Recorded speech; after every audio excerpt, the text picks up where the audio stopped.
Imagine an island, one of the most remote inhabited places on Earth, thousands of kilometers from any continent. This is Easter Island, or Rapa Nui, home to one of history's greatest enigmas, the giant stone statues known as Moai. How did an ancient civilization, with limited resources, create and move these colossal figures? Let's uncover the secrets. The story begins with the Rapa Nui people, who arrived on the island around 1200 AD. For centuries, they carved nearly 1,000 moai, an incredible feat of engineering and devotion. These weren't just a few statues. They dotted the entire coastline. The sheer scale of this project is mind-boggling, especially when you consider their tools were simple stone adzes called toki. Most of these statues were carved from the volcanic tuff of a single quarry, Rano Raraku.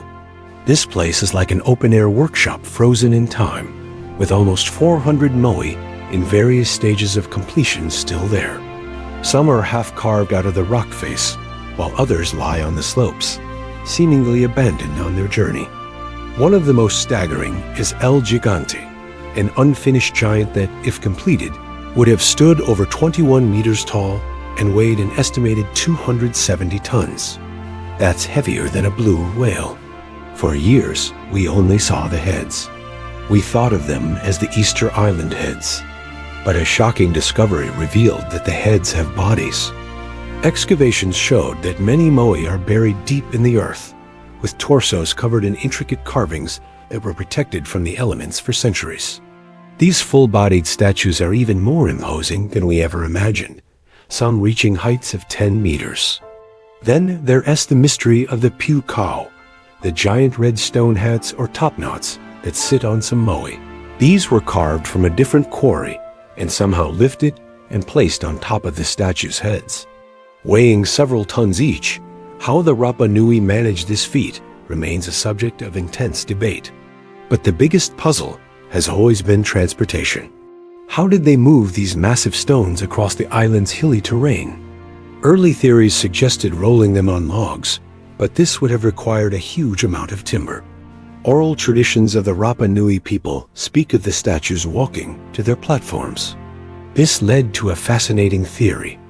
By using ropes, teams of people could rock a statue from side to side, inching it forward in a walking motion. Experiments have shown this is actually plausible. This monumental effort, however, came at a devastating cost. The construction of the moai, and particularly their transport, is believed to have led to widespread deforestation. The island, once covered in palm trees, was stripped bare. This environmental collapse triggered a societal one, leading to resource scarcity, conflict, and a sharp decline in the population. The very culture that created these magnificent guardians was ultimately undone by its own ambition. And perhaps the most poignant detail of all, where do the moai look? Not out to sea, as you might expect of protectors warding off external threats. Instead, almost all of them face inland, towards the villages.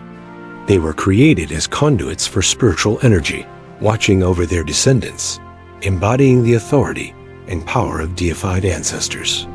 So the moai stand today not as gods, but as silent witnesses. They are a powerful, haunting reminder of a brilliant and complex society that rose to incredible artistic heights, only to collapse under the weight of its own creation. They gaze over a land they were meant to protect, a land that ultimately could not sustain them. Thank you for joining us on this journey to Easter Island.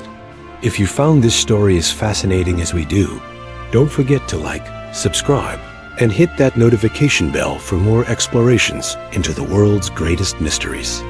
See you next time.